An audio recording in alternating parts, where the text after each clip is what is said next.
മിണ്ടിപ്പോവരുത്. നിനക്ക് തോന്നിയതായിരിക്കാം, അവരങ്ങനെയൊന്നുമല്ല, അല്ലെങ്കിൽ നിനക്ക് ഇത്തിരി ചാട്ടം കൂടുതലാ. നിങ്ങളുടെ കുട്ടി സെക്ഷൽ അസോൾട്ട് ഫേസ് ചെയ്തെന്ന് പറഞ്ഞാൽ നിങ്ങളുടെ ചിലരുടെ എങ്കിലും ഇമ്മീഡിയറ്റ് റിയാക്ഷൻ ഇങ്ങനെയായിരിക്കും അല്ലേ? ഇതിൽ നിന്ന് കുട്ടി മനസ്സിലാക്കിയെടുക്കുന്നത് ഈ കാര്യങ്ങൾക്കൊക്കെ റെസ്പോൺസിബിള് കുട്ടിയാണെന്നല്ലേ? നിങ്ങളുടെ ഇമോഷൻസിനെ പ്രോപ്പറായിട്ട് മാനേജ് ചെയ്താൽ മാത്രമാണ് നിങ്ങൾക്ക് അവർക്ക് ഒരു കംഫർട്ടബിൾ സ്പേസ് ആയിട്ട് മാറാൻ പറ്റുള്ളൂ. First of all, as A parent നിങ്ങൾ അവർ പറഞ്ഞ കാര്യത്തെ ജഡ്ജ് ചെയ്യാതെ, ക്രിട്ടിസൈസ് ചെയ്യാതെ, നിസ്സാരവൽക്കരിക്കാതെ അക്സെപ്റ്റ് ചെയ്യുക.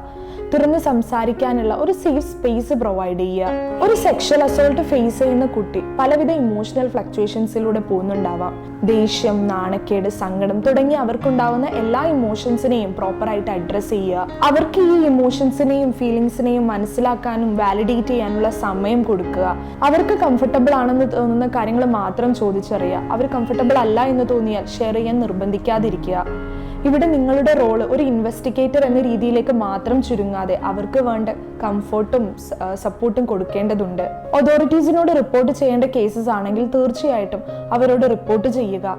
കുട്ടികൾക്ക് നേരിടുന്ന സെക്ഷൽ അസോൾട്ട് പ്രോപ്പറായിട്ട് ഹാൻഡിൽ ചെയ്തില്ല എന്നുണ്ടെങ്കിൽ പിന്നീട് അവർ ഒരു ഹെൽത്തി റിലേഷൻഷിപ്പിലേക്ക് പോകാനുള്ള തടസ്സമായിട്ടും emotional fluctuations, nightmares, low self esteem എന്നീ തുടങ്ങി പലവിധ മാനസിക സംഘർഷങ്ങളിലേക്കും നയിച്ചേക്കാം. ഈ ഒരു സ്റ്റേജ് പാരൻസ് എത്രത്തോളം പ്രോപ്പറായിട്ട് ഹാൻഡിൽ ചെയ്യുന്നോ അത്രത്തോളം കുട്ടികൾക്ക് അതിൽ നിന്ന് റിക്കവർ ചെയ്യാനുള്ള സാധ്യതയും കൂടുതലാണ്.